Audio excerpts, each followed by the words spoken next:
이제 차지했으면 제가 봉독해 드리겠습니다. 이에 내가 보니 그룹들 머리 위에 궁창의 남보석 같은 것이 나타나는데 그들 위에 보좌의 형상이 있는 것 같더라. 하나님이 가는 베옷을 입은 사람에게 말씀하여 이르시되 너는 구름 밑에 있는 바퀴 사이로 들어가 그 속에서 숯불을 두 손에 가득히 움켜가지고 성읍 위에 흩으라 하시매 그가 내 목전에서 들어가더라. 그 사람이 들어갈 때 그룹들은 성전 오른쪽에 서 있고 구름은 안뜰에 가득하며 여호와의 영광이 그룹에서 올라와 성전 문지방에 이르니 그룹이 성전에 가득하며 여호와의 영화로운 광채가 뜰에 가득하였고 그룹들의 날개 소리는 바깥뜰까지 들리는데 전능하신 하나님이 말씀하시는 음성 같더라. 하나님이 가는 베옷을 입은 자에게 명령하시기를 바퀴 사이 곧 그룹들 사이에서 불을 가져가라 하셨으므로 그가 들어가 바퀴 옆에 섬에 그 그룹이 그룹들 사이에서 손을 내밀어 그 그룹들 사이에 있는 불을 집어 가는 베옷을 입은 자의 손에 주매 그가 받아가지고 가는데 그룹들의 날개 밑에 사람의 손 같은 것이 나타나더라. 8절까지 함께 읽었습니다.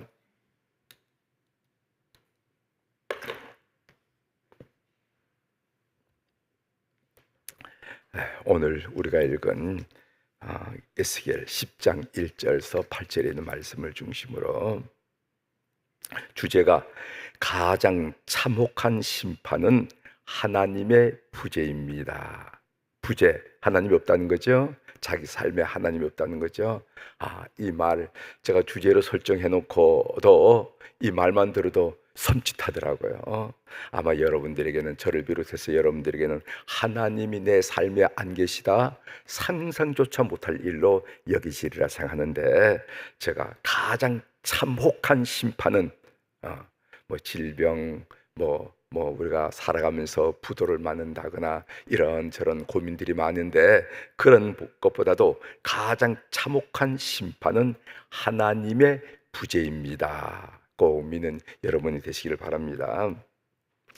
여러분, 빌립보서 아시죠? 빌립보서는 바울의 옥중 서신이라. 바울이 감옥에 구금된 게 한 서너 번 정도 돼요. 세 곳, 베들레헴에서도 그랬고 가이사라에서도 갇힌 적이 있고 로마 감옥에 갇힌 적이 있는데, 그 로마의 감옥에 갇혔을 때 지은 수보된 서신이 네 개가 있습니다. 이것을 옥중 서신이라 이렇게 얘기했잖아요. 에베소, 빌립보서, 골로새서, 개인서신, 빌레몬서. 이걸 이제 옥중 서신이라 그러는데, 그 중에서 빌립보서를 뭐라고 말하냐면은 기쁨의 서신. 그래서 주 안에서 기뻐하라 하고 빌립보서 4장에 나오죠. 주 안에서 기뻐하라. 이것이 무슨 에어컨 밑에서 의관을 갖추고 이렇게 한잔 마시면서 했다 그러면은 그럴 수도 있겠다 그렇게 생각하지만은, 빌립보 감옥에서 구금된 상태에서 성도들을 향해서, 특별히 빌립보 성도들을 향해서 주 안에서 기뻐하라. 그 말이 강렬하게 다가오기 때문에 우리 빌립보서를 기쁨의 서신이라 이렇게 얘기합니다. 그런데 빌립보가 주는 교훈이 있어요. 그 교훈 몇 가지를 제가 여러분들에게 서론적으로 말씀드리는데, 오늘 말씀과 연결이 되기 때문에 소개해드렸습니다. 빌립보서 준 메시지 교훈 첫 번째가 뭐냐면은, 우리가 있을 자리는 그리스도 아닙니다. 이렇게 얘기하는 거야. 우리가 있을 자리는 그리스도 아닙니다. 그래서 빌립보서 1장 1절에 보면은 그리스도 예수의 종 바울과 디모데는 그리스도 예수 안에서, 우리 생각이 머무를 자리, 우리 언어가 머무를 자리, 우리의 손이 머무를 자리, 우리의 발걸음이 머무를 자리는 항상 그리스도 안이다. 두 번째로는 우리의 특권은 그리스도를 전하는 것이다. 우리 전도 그리스도를 전하는 것, 우리가 간증을 통하시든지 아니면 여러 가지 형태를 통해서 그리스도를 전하는데, 이것은 우리의 프리빌리지, 영어로 그래 특권이라는 거예요. 특권. 사명받은 사람들이 하는 일이 아니라 그런 건 특권이라는 그 특권. 우리의 특권은 뭔가 그리스도를 전하는 것이다. 그래서 빌립보서 1장 15절에 보면은 어떤 이들은 투기와 분쟁으로, 어떤 이들은 착한 뜻으로 그리스도를 전파하나니. 그래서 바울 사도께서 빌립보서를 통해서 강조한 것은 우리의 특권은 그리스도를 전하는 것이다. 세 번째로, 우리의 간절한 기대는 그리스도와 함께 있는 것이다. 그리스도와 함께. 자, 빌립보서 3장 8절 하반절에 보면은 내가 그를 위하여 내가 빌립보서 1장 23절입니다. 빌립보서 1장 23절 내가 그 둘 사이에 끼었으니 차라리 세상을 떠나서 그리스도와 함께 있는 것이 훨씬 더 좋은 일이라 그렇게 하고 싶으나, 이렇게 얘기했어요. 내가 저 세상과 이 세상 사이에 끼어 있는 거 아니겠어, 우리 존재가? 그런데 나의 가장 간절한 기대는 뭔가? 차라리 세상을 떠나서 그리스도와 함께 있는 것이 훨씬 더 좋은 일이나, 이렇게 얘기했어요. 좋은 일이나. 그래서 우리의 간절한 기대는 그리스도와 함께 있는 것. 그리고 네 번째로, 우리의 목표는 그리스도를 닮는 것. 우리의 목표는 그리스도를 닮는 것. 빌립보서 3장 21절이죠. 21절 하반절에 보면은 우리의 낮은 몸을 자기의 영광의 몸의 형체와 같이 변하게 하시리라. 이렇게 해서 그리스도인의 완전, 그리스도인의 성화, 완전 성화, 그것은 우리의 낮은 몸을 자기의 영광의 몸의 형체와 같이 변하게 하시리라. 이렇게 바울 사도께서는 빌립보서를 통해서 중요한 교훈들을 우리에게 가르쳐 주고 있습니다. 자, 오늘 본문을 보겠습니다. 우리가 이제 오늘 말씀이 에스겔서 10장에 있는 말씀인데, 우리가 에스겔서 8장을 통해서 뭐를 배웠냐면은 하나님이 예루살렘 성전, 예루살렘 성을 심판하실 수밖에 없는 그 원인을 서술하고 있는 것이 에스겔 8장이었어요. 우리는 거기서 배웠죠. 그 예루살렘 성 안에 있던, 예루살렘 성전 안에 있던 가증한 것들을 우리가 봤잖아요. 그죠? 거기에 아세라 목상이 있었습니다. 하나님이 거할 그 장소에 아세라 목상이 있다는 것도 배웠습니다. 그리고 성령벽을 환상을 보니까 거기는 애굽에서 섬겼던 갖가지 우상들, 붕댕이들이 있고 개구리가 있고, 그걸 쫙 했는데 거기에 있는 장로들이 어떻게 하냐면은 거기를 해서 향년을 피우더라, 그것을 위해서 기도를 하더라, 이거죠. 그런 내용. 그 다음에 단무스라고 이스라엘 여인들이 애곡을 하는데, 무엇을 앞에서 애곡을 하냐면은 그 단무스 바벨론의 우상을 위해서 울더라는 거지. 그리고 제사장들이 보니까 동쪽을 향해서 기도를 하더라. 이것은 이집트의 태양신 라신을 말하는 거죠.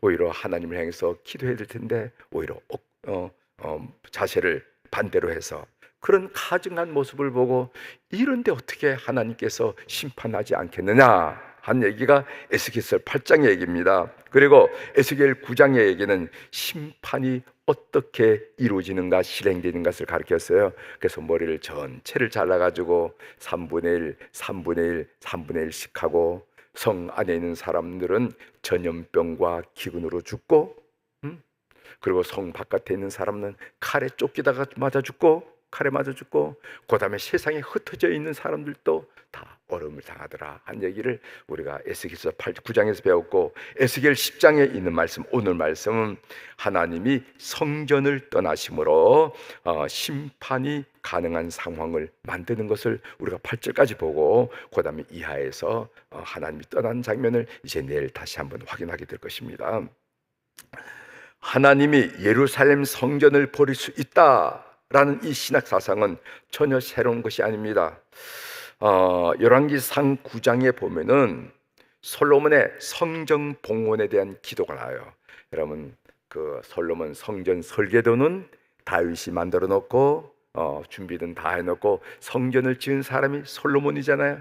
솔로몬이 성전을 하고 이 성전을 하나님께 봉헌하는 기도를 올립니다. 그 기도, 이 성전에는 하나님의 눈이 항상 있는 것이고, 이 성전에서 하나님께 기도할 때 성도들의 이 백성들의 기도를 들어주시고, 이렇게 하면서 쭉 봉헌 기도를 드리는데, 그 봉헌 기도에 대해서 하나님이 응답하는 내용이 나옵니다. 그 응답하는 내용이 열왕기상 9장 7절에 나오는데 제가 읽어드리겠습니다.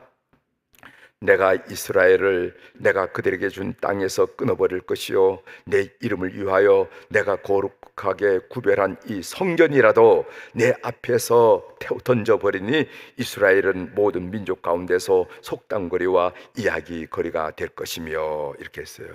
이렇게 거룩하게 봉헌한 성전일지라도 그 거룩함이 없을 때는 이 던져버려야겠다 한 얘기입니다. 이 에스겔 10장을 우리가 읽어보면, 오늘 본문으로 읽었는데 거기 보면은 우리 성경인 개역 개정판에는 성전이라고 번역했어요. 그런데 히브리어 원문에는 그 집이라 이렇게 해놨습니다. 그 집. 그렇습니다. 하나님의 임재가 없는 성전은 그냥 집일 뿐이에요. 그 집일 뿐이에요. 아무리 하나님께 봉헌한 성전이라 할지라도 하나님의 임재, 하나님이 있지 않은 성전은 그냥 그 집일 뿐입니다. 그런 집은 하나님이 던져버릴 것이다 한 얘기를 우리가 에스겔서에 볼 수가 있어요. 이제 본문을 좀 살펴보도록 하겠습니다. 1절 한번 봅시다. 1절. 이에 보니 그룹들 머리 위 궁창에 남보석 같은 것이 나타나는데 그들 위에 보좌의 형상이 있는 것 같더라, 이렇게 얘기했어요. 여기 그룹들이라 하는 말이죠. 그룹들, 케루빔이라 하는 말인데, 케루빔, 이 그룹들은 하나님의 보좌를 지키고 보호하는 천사들 보고 그룹들이라, 이렇게. 케루빔, 하나님의 보좌를 지키고 보호하는 천사들. 그 천사들이 자기 역할들이 다 다릅니다. 그리고 이름도 달라요. 자, 그룹들이라는 것은 케루빔이라는 말로 하나님의 보호자를 지키고 보호하는 천사들이라고 그랬습니다. 이 그룹들이라 하는 말이 성경에 가장 먼저 나타난 데가 어디냐면은 창세기 3장 24절입니다. 제가 읽어드리겠어요. 창세기 3장 24절에 처음 등장하는데, 이같이 하나님이 그 사람을 쫓아내시고 에덴 동산 동쪽에 그룹들과 두루 도는 칼을 두어 생명나무의 길을 지키게 하니라, 이렇게 했어요. 여러분, 이 광경을 잘 아시죠? 아담과 하와가 선악과를 다 따먹은데, 그래서 선악과를 따먹는 그 이유는 나도 하나님과 같이 되겠다. 그래서 인류의 원죄라고 얘기하는 선악과를 따먹었을 때 하나님이 어떤 긴급 조치를 취하냐면, 그룹들을 하여금 이 아담과 하와가 생명나무에 접근하지 못하도록 이렇게 딱 조치를 취해요. 여기에 불칼이라고 했죠. 화영검과 그룹들을 통해서 우리 죄된 인간, 죄진 인간들이 생명나무에 접근하지 못하도록 한 겁니다. 이것은 하나님의 은혜예요. 이 하나님이에요. 이 생명나무를 마음껏 접근해서 먹을 수 있는 것이 요한계시록에 나옵니다. 요한계시록에 있는데, 어떤 사람이 마음껏 먹을 수 있냐 하면은 그것은 죄의 문제를 예수 그리스도의 보혈로 해결된 사람이 생명나무 열매고 영생하도록 만드는, 이 하나님의 축복이라는 겁니다. 그러나 제 문제를 예수 그리스도의 보혈로 해결하지 못한 사람이 생명나무를 넘어서 영생하는 것은, 그것은 죄된 상태로 영생하는 것을 말하기 때문에 이것은 정말 참혹한 일이라는 거죠. 그래서 하나님께서 긴급 조치로 죄된 인간들이 생명나무에 접근하지 못하서 화영검, 불칼과 그리고 그룹들을 동원하셨는데, 이때 그룹들이 제일 먼저 나오는데 성경에 제일 먼저 나오는 구절이라 하는 겁니다. 창세기 3장 24절이에요. 그런데 스랍들이라 하는 천사들이, 스랍들, 이건 세라핌이라 하는 말인데, 스랍들, 이것은 하나님의 거룩함을 노래하며 하나님을 높이고 섬기는 역할들을 하는 천사를 보고 스랍들이라 이렇게 합니다. 이 스랍들이 어디에 나타나냐면은 이사야 6장 2절부터 3절에 나타납니다. 그것을 한번 읽어보겠어요. 이사야 6장은 우시아 왕 때 이사야 선자가 성전에서 하나님을 목격하고 하나님의 임재를 경험할 때 그 놀란 일을 고백한 내용입니다. 이사야 6장 2절 3절을 읽어드리겠어요. 스랍들이 모시고 섰는데, 하나님을 누가 모시고 섰냐면 스랍들이 모시고 섰는데 각기 6날개가 있어 그 둘로는 자기 얼굴을 가리었고 그 둘로는 자기의 발을 가리었고 그 둘로는 날매 서로 불러 이르되 거룩하다 거룩하다 거룩하다 만군의 여호와여, 그의 영광이 온 땅에 충만하도다 하더라 하고 하나님을 노래하고 찬양하는 모습을 보게 됩니다. 이때 나타난 천사가 스랍들, 세라핌이라는 거예요. 아셨죠? 오늘 여러분들이 그룹들과 세라핌이 어떻게 다른가 배웠습니다. 자, 2절 보겠습니다. 2절. 하나님이 가는 베옷을 입은 사람에게 말씀하여 이르시되 너는 구름 밑에 있는 바퀴 사이로 들어가 그 속에서 숯불을 두 손에 가득히 움켜가지고 성읍 위에 흩으라 하시매 그가 내 목전에서 들어가더라 하면서 이렇게 숯불을 하나님의 임재 아래 숯불을 두 손에 가득히 움켜가지고 그 성읍 예루살렘 성읍에 흩어뿌리라 하는 이 심판의 내용이죠. 그래서 이 숯불의 이미지, 성경에서 숯불의 이미지가 두 가지로 나타나는 것으로 여겨지는데, 하나는 심판의 의미입니다. 심판, 오늘 본문에 나타나는 거지요. 이 본문에 나타나는 거 여기 보면은 가는 베옷을 입은 사람에게 천사가 하나님의 임재 아래, 하나님의 영광의 아래 가서 그 숯불을 두 손에 움켜잡고 예루살렘 성읍에다 뿌렸는데, 이 결과가 어떻게 나타나면 열왕기하 25장 9절에 나타납니다. 그 부분을 읽어드리겠어요. 여호와의 성전과 왕궁을 불사르고 예루살렘의 모든 집을 귀인의 집까지 불살랐으며, 이렇게 나옵니다. 그러니까 이것은 바벨론의 느부갓네살 왕 때 예루살렘이 화염에 휩싸여 탄 것을 말하는데, 그때 시위 대장인 느부사르단이라는 사람이 와서 예루살렘 왕궁, 성전, 귀인, 귀족들의 집까지 모조리 불태웠다는 겁니다. 이것이 역사적 사실이라는 거죠. 소돔과 고모라 성도 어떻게 망했습니까? 불로 멸망했죠. 그래서 이 불은 심판을 나타내는 것. 또 하나는 이 불은 무엇을 나타내냐면 구원받을 자를 드러낸다는 것입니다. 구원받을 자를 드러내는 것. 다니엘 3장 26절에 보면요, 느부갓네살이 맹렬히 타는 풀무불 아귀 가까이 가서 불러 이르되 지극히 높으신 하나님의 종 사드락 메삭 아벤누고야 나와서 이리로 오라 하니 하매 사드락과 메삭과 아벤누고가 불 가운데서 나온지라. 그때 불은 이 사드락과 메삭과 아벤누고의 믿음이 어떤 것인지, 그 믿음, 구원받을 자임을 드러낸 것이 바로 이 불이라는 겁니다. 여러분, 이 말씀 아시죠? 느부갓네살 왕이 큰 우상을 만들어 놓고 누구든지 여기에 절하지 않으면은 유황불 못에 던져지라. 이 유황불이라는 것은 그 당시 이라크에 있는 소규가 나온 유전에서 타오른 불길을 말하는 거예요. 거기에 던져 넣겠다 하는데, 사드락과 메삭과 아벤누고는 그걸 거부하죠. 저항하죠. 그리고 절하지 않았습니다. 그래서 하나님께서 그 사드락과 메삭과 아벤누고를 그 유황불, 지금 말하면 유전 그 한가운데 던져 넣은 거예요. 타오는데. 그런데 거기에 세 사람을 던졌는데 네 사람이 왔다 갔다 하거든. 너무 놀래가지고 오늘 한 얘기죠. 느부갓네살 왕이 사드락 메삭과 아벤누고야 나와서 이리로 와라. 그때 불은 사드락과 메삭과 아벤누고가 어떤 믿음의 소유자인지 드러냈던 것입니다. 그래서 우리는 찬송가 450장 내 평생 소원 이곡분에서 우리가 이렇게 고백하여 3절에 보면 불같은 시험 많으나 겁내지 맙시다. 구주의 권능 크시니 이기고 남겠네. 우리가 불렀던 거죠. 인생을 살면서 불같은 시험 많으나 겁내지 말자. 우린 예수 그리스도로 말미암아 예수 그리스도의 권능이 크기 때문에 우리는 당연히 이긴다. 반드시 이긴다. 이기고 남겠네. 이렇게 고백하는데, 이런 믿음이 어떤 믿음인지 드러내는 것이 숯불이라 하는 것을 알게 됩니다. 제가 말씀 적용으로 한마디 말씀드리고 마치겠어요. 제가 주제로 가장 참혹한 심판은 하나님의 부재입니다. 제가 말씀드렸죠. 주제를 만들어 놓고도 깜짝 놀라실 정도로 참 무서운 말이에요. 에스겔 10장은요, 하나님이 예루살렘을 떠나는 장면을 묘사하고 하나님이 예루살렘을 떠나자 심판이 임하는 것을 우리가 보게 됩니다. 여러분, 다윗의 가장 큰 고통도 뭔지 아십니까? 그가 배고파서 그 고통을 여기지 않았어요. 그리고 사울의 쫓김을 받을 때도 그것을 고통을 여기지 않았어요. 심지어 아들 압살롬의 궁중 반란에도 이런 고백은 하지 않았어요. 근데 다윗의 가장 크고 큰 고통은 이것은 못 견디겠습니다. 이것은 뭐냐면은 하나님의 부재였어요. 다윗이.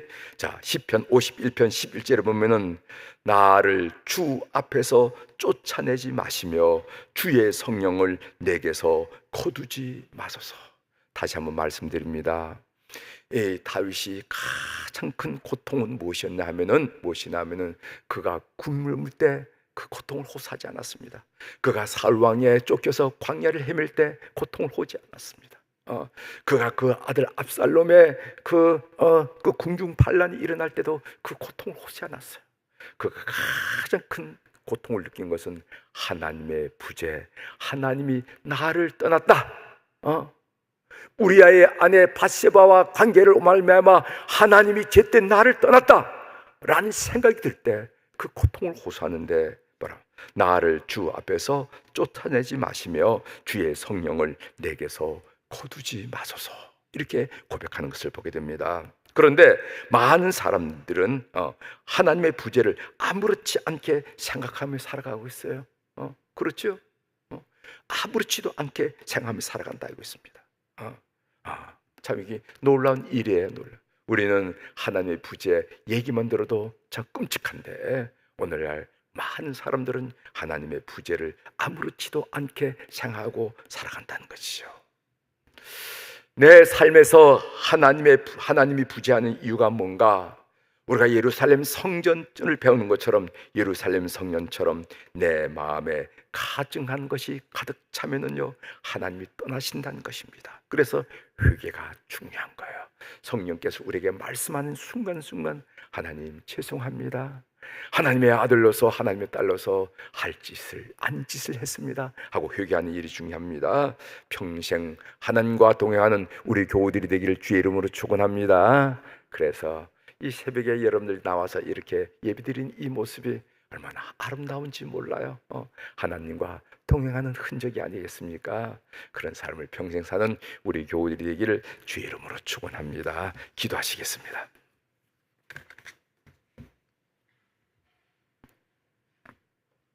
하나님 아버지, 오늘을 인생을 살면서 가장 참혹한 정황이 무엇일까? 라는 문제를 생각하면서 하나님의 부재가 가장 큰 비극이라 하는 이야기를 우리가 나눴습니다. 다윗의 그 시편을 가만히 봐도 그가 배고팠을 때 고통을 호소하지 않았고, 그가 살왕의 쫓김을 받아 광야를 헤맬 때도 고통을 헤매지 않고 오히려 하나님과 깊은 관계에 있어서 하나님을 찬양하는 모습을 보였고, 그가 압살롬의 반란을 일으켜 광야길을 신발도 신지 못하고 도망갈 때도 고통을 호소하지 않았는데, 그가 진정으로 하나님 앞에 고통을 호소하면서 이것만은 말아달라고, 이래서는 안 된다고 호소한 내용이 그 심령 속에 성령이 떠날 때, 정한 거룩한 영이 떠날 때였음을 우리가 성령을 통해서 확인했습니다. 하나님, 오늘 또 사랑하는 교우들이 이 전에 와서 새벽에 이 폭염 가운데 새벽에 예배를 드리면서 하나님과 동행함을 사모하며 하나님의 인재를 간절히 원하며 하나님의 손을 붙들고 하나님과 걸음을 같이 하는 그런 삶을 고집할 수 있도록 은총을 베풀어 주셔서 하나님 감사합니다. 하나님, 우리가 주님 앞에 안길 그 순간까지 늘 주님과 동행하며 주님의 내주하심을 찬양하는 주의 백성들 다 될 수 있도록 은혜를 베풀어 주옵소서.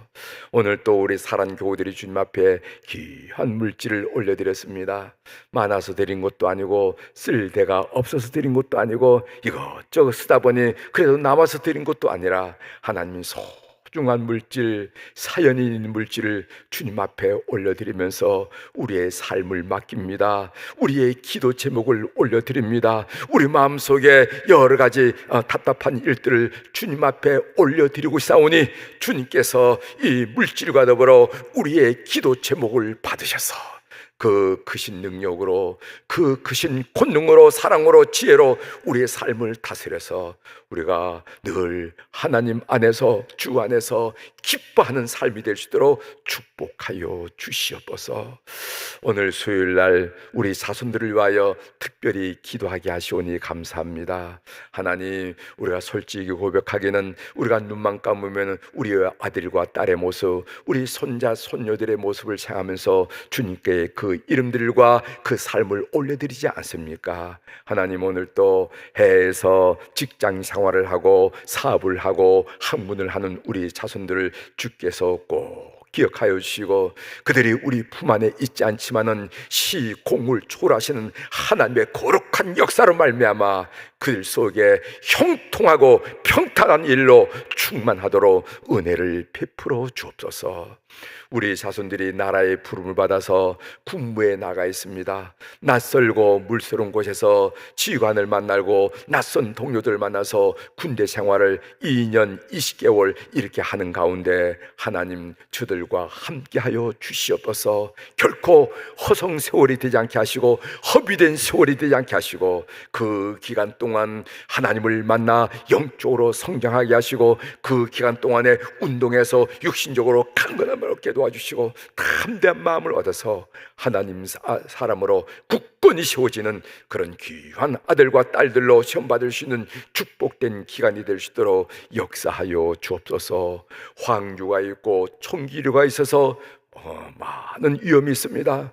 그리고 남정의 혈기왕성한 남자인들 통하여 어려움이 많이 싸우나 주님께서 눈동자와 같이 살피시고 독수리 날개 아래 보호한 것처럼 보호해 주셔서 우리 군대에 나가 있는 우리 모든 자손들이 강하게 군무를 할 수 있도록 은혜를 베풀어 주옵소서. 하나님, 우리 자손들이 참으로 경계가 어려운 가운데서도 불철주의와 많은 애를 쓰고 있습니다. 동분소주하고 있습니다. 주여, 그들의 발걸음을 축복하여 주시고 그들의 손길로 하는 일숙의 역사해 주셔서 많은 사람들은 불경기를 호소하고 어려움을 호소하지만은 하나님께서 그 길을 여심으로 말미암아 형통하고 평탄하고 열매가 풍성한 삶이 될 수 있도록 저들을 축복하여 주시옵소서. 듣는 이야기가 하나님이 도와주셔서 하나님이 인도하셔서 하나님이 역사하셔서 생각하는 일마다 30배, 60배, 100배의 결실로 하나님께 영광 돌리는 그들의 사업의 현장, 직장의 현장이 될 수 있도록 은총을 베풀어 주옵소서. 하나님, 우리 자손들, 하나님 공부하고 있는 자손들이 많이 있습니다. 초등학교, 중학교, 고등학교, 대학교, 그리고 특별히 대학 입시를 앞에 놓고 열심히 노력하는 우리의 아들과 딸들이 있음을, 손자, 손녀들이 있음을 기억하여 주시고 이 폭염 가운데서도 하나님 의지 잃지 않고 집중력 잃지 않고 목표 잃지 않고 하나님이 이끄신 대로 열심히 노력해서 하나님이 원하시는 귀한 삶으로 다듬어지는 대학문을 활짝 열어 주시옵소서. 하나님, 학교 생활하는 우리 모든 자손들에게 좋은 스승들 많이 만나게 도와주시고 속에 있는 얘기를 마음껏 나눌 수 있는 친구들 많이 허락하셔서 학교 생활이 부담을 주는 것이 아니라 오히려 가고 싶은 현장이 될 수 있도록 은총을 베풀어 주옵소서. 하나님, 그 무엇보다도 우리의 자손들에게 믿음을 허락하여 주셔서 우리가 믿음 안에서 큰 축복을 누리고 사는 것처럼 우리의 아들, 딸들도, 우리의 손자, 소녀들도 우리 주님이 주신 그 풍성한 은혜 가운데 승리하는 것을 우리가 바라보면서 감사할 수 있도록 은혜를 베풀어 주옵소서. 우리들 자손들 가운데 육신이 약하여 병약하여 부모님들의 마음에 큰 부담이 되는 자손들이 있다는 거 하나님이 아신 줄 믿습니다. 오늘 또 그 일을 하나님께 기도할 때 주께서 귀를 기울여 들으시고 역사하여 주시옵소서. 치유하는 역사가 우리 가정 속에 충만하도록 은혜를 베풀어 주옵소서. 감사드리며 예수님의 이름으로 축복하며 기도 올리옵나이다. 아멘. 하늘에 계신 우리 아버지여, 이름이 거룩히 여김을 받으시오며 나라가 임하시오며 뜻이 하늘에서 이루어진 것 같이 땅에서도 이루어지이다. 오늘 우리에게 일용할 양식을 주시옵고 우리가 우리에게 죄 지은 자를 사하여 준 것 같이 우리 죄를 사하여 주시옵고 우리를 시험에 들게 하지 마시옵고 다만 악에서 구하시옵소서. 나라와 권세와 영광이 아버지께 영원히 있사옵나이다. 아멘.